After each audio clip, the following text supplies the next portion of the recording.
Picture चालू करो बे। पूरे सीटों का बंटवारा हो चुका है, सब कुछ तय हो चुका है। अरे अभी 48 घंटे का टाइम है, नॉमिनेशन भी हो जाएगा। और तेजस्वी जी के सामने पीछे तो पूरा काफिला चल रहा था। और कौन से जो है अभी कांग्रेस के लीडर भी वो भी अपना नॉमिनेशन फाइल करेंगे, तो ये थोड़ी ना एक्सपेक्ट करेंगे गठबंधन के सारे दल जो है बस नॉमिनेशन। लेकिन आप ये मत कहिए कि सब हो चुका है। अगर हो चुका होता ना अनाउंस हो जाता।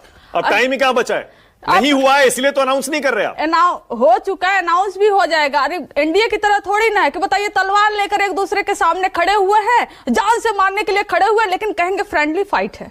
ये कौन सी बात? कम से कम उन्होंने संख्या तो बता दी। ये कौन सी बात है? संख्या बता दी, फिर उनके सीट पर दूसरा कैंडिडेट उतार रहा है, फिर उनके सीट पर तीसरा कैंडिडेट उतार रहा है। कौन सी ये संख्या हो गई? ये तो पूरा गोलमोल पूरा बिहार को घुमाने की कोशिश हो रही है, ये गुमराह करने की कोशिश हो रही है।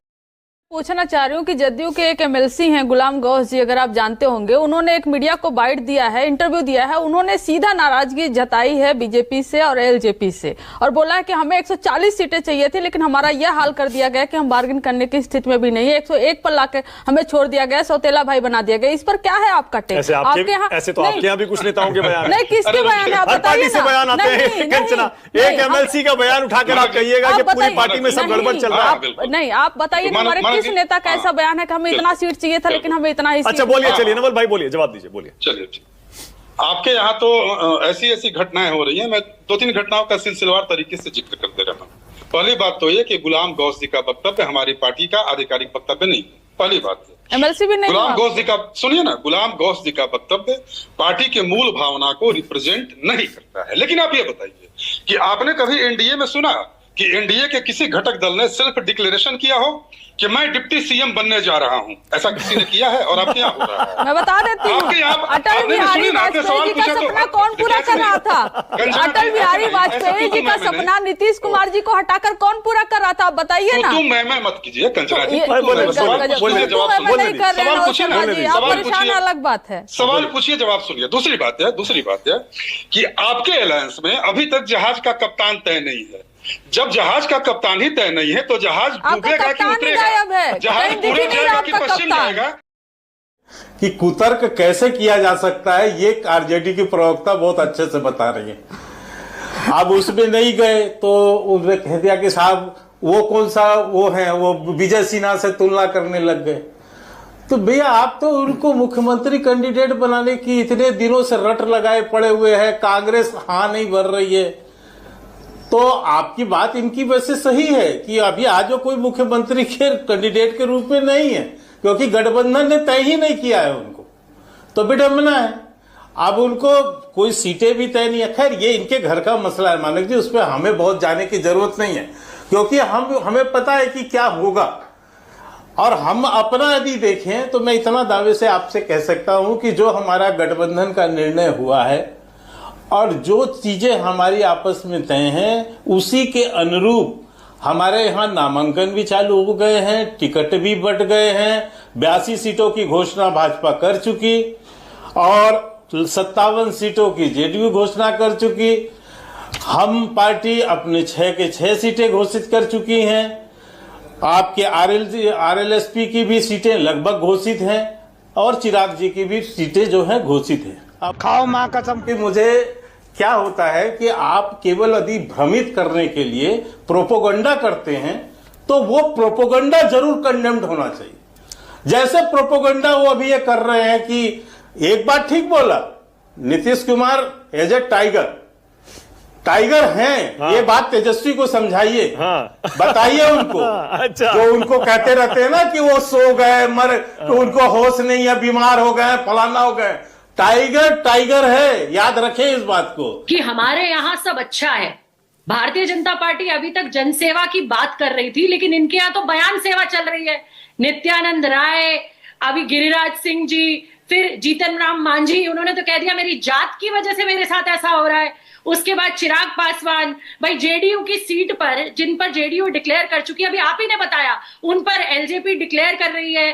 फिर बीजेपी किसी एलजेपी की सीट पर डिक्लेयर कर रही है। ये हो क्या रहा है? ये आखिरकार चल क्या रहा है? ये वही तो चल रहा है जो सामने दिख रहा है। तो महागठबंधन में सब बढ़िया है, सारी सीटें बढ़िया चल रही हैं। अभी आप ही ने यहाँ कहा कि 50 सीटों पर निर्णय भी हो गया है कि किसको क्या देना है। 61 सीट कांग्रेस की आएंगी ये भी पता चल गया है। 18 सीट कहां जा रही है ये भी पता है। तो हमारे यहाँ न कोई ऐसा बयान आ रहा है न कोई ऐसी बात आ रही है। कल कांग्रेस की सीईसी थी, आज कांग्रेस के सभी नेता जा रहे हैं बिहार। ये यहां आप ही ने बोला है। तो कांग्रेस में ऐसा कुछ नहीं हो रहा है, आरजेडी में ऐसा कुछ नहीं हो रहा है, महागठबंधन में ऐसा कुछ नहीं हो रहा है। हम लोग एक दूसरे के साथ जिस तरीके से तो अनाउंस कर देते ना कौन कितनी सीटों पर लड़ेगा, ये अनाउंस नहीं किया अभी तक, अनाउंस ही कर देते। 17 तारीख लास्ट डेट है फर्स्ट नॉमिनेशन की, और ये हमें अधिकार है 17 तारीख से पहले हम सारे नाम आपको दे देंगे। हमारे लोग फर्स्ट फेज के नॉमिनेशन भी करेंगे, हमारे महागठबंधन के जितने भी लोग हैं वहां इस तरीके की सड़फुटल अवल नहीं। अच्छा एक minute Dolly, okay okay Dolly, one second, एक मिनट डॉली, एक सेकंड, अब रुकिए सेकंड प्लीज, अब रुकिए ना। देखिए आपने एनडीए का जो चल रहा है सब वो आपने बता दिया, मैंने आपको पूरा मौका दिया, लेकिन आपने मेरे सवाल का जवाब नहीं दिया। मैंने कहा सीधा सीधा कंचना यहां बैठी है, अब बात कर लीजिए, नहीं तो आप कहें तो डायरेक्ट बात करा देता हूं। उन्होंने तो कह दिया, शायद इशारों में कह दिया कांग्रेस चाहती है दिल्ली में फैसला हो, ये फैसला पटना में ही होगा। हाँ तो पटना में बैठ के मीटिंग कर लेंगे। हमारे नेता तो जनसेवक है, उन्हें वो कश्मीर से कन्याकुमारी तक पैदल चलते हैं, उन्हें कोई दिक्कत नहीं है। महागठबंधन में कोई दिक्कत नहीं है। हम दिल्ली में फैसला करें, हम बिहार में फैसला करें, लेकिन हमारी सीटों पर, डिक्लेयर्ड सीटों पर दूसरी हमारे सहयोगी पार्टी टिकट डिक्लेयर करे, कम से कम महागठबंधन में ये नहीं हो रहा है। अच्छा तो राहुल गांधी तेजस्वी यादव से क्यों नहीं मिले थे जब वो दिल्ली आए? राहुल तेजस्वी से क्यों नहीं मिले थे अभी जब दिल्ली आए थे तेजस्वी? देखिए दोनों नेता अपने अपने कद के हैं। हो सकता है कोई उनकी पॉलिटिकल व्यस्तता रही हो, कोई बात रही हो, आप कितने भी सवाल कर लेंगे, ये सर फुटबॉल नहीं होने वाली है महागठबंधन में जैसी भाजपा में चल रही। लेकिन गठबंधन में तय हुआ है क्या मानक जी? महागठबंधन की घोषणा है क्या? नहीं, अभी तक अनाउंसमेंट कुछ नहीं है। हम तो लगातार कह रहे हैं कोई अनाउंसमेंट अभी तक नहीं है। अब डॉली शर्मा, मैं एक बार फिर से आपसे मुखातिब हूं जी। डॉली, आप इतनी तेज तर्रार प्रवक्ता हैं और इतना डिटेल में हर सवाल का जवाब देती हैं। देखिए क्या स्थिति है कि आज सीट बंटवारे पर मैं आपसे कुछ भी पूछूं, आप बस 2-4 लाइन बोलती हैं सीट बंटवारे पर, उसके बाद फिर आप राजनीतिक बातों में आ जाती हैं। लेकिन जो सच है 50 सीटों पर कैंडिडेट तय है कांग्रेस के, या आप ही ने कहा 61 सीट कांग्रेस के पास आ रही है, या आप ही ने कहा तेजस्वी यादव जी का नॉमिनेशन हो गया, आप ही ने बताया।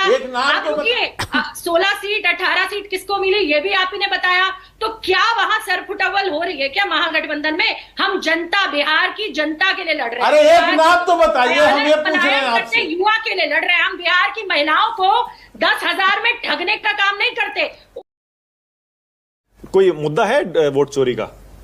क्यों नहीं? मैंने पहले भी आपके चैनल पे कहा था,